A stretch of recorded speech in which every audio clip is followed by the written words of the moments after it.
Hi, Stephen De La Vega here. Do you want to make God smile?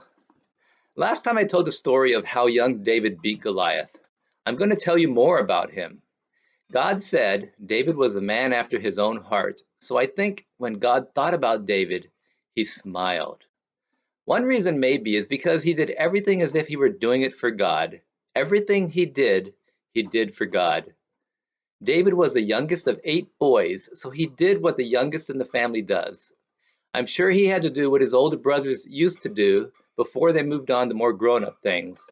He probably did a lot of the household chores, and maybe he helped people in his family get their work done. And he was a messenger and a delivery person to his brothers who were in the army. He checked in on them for his father, and he brought them bread. He also played music for King Saul, but he only got to play when Saul had a bad day. So David had some assignments we probably wouldn't like to do, and that were not very fun. In fact, his most important job probably was being a shepherd.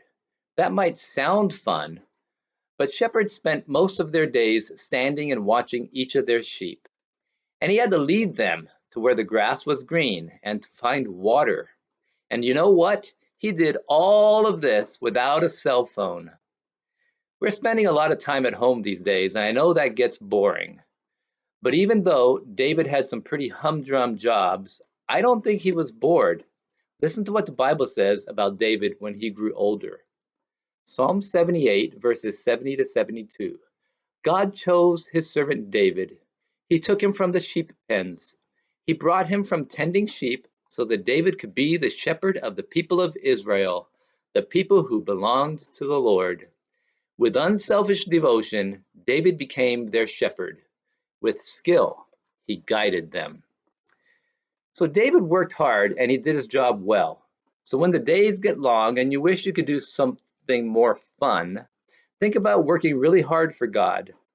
When you're doing your homework, doing your household chores, and practicing your music, remember, you are doing it for God.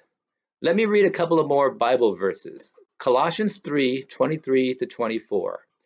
Whatever you do, work at it with all your heart, as working for the Lord, not for humans, since you know the Lord will give you so much more someday. It is the Lord Christ you are serving. So let's serve God with all our heart. I think we can make him smile.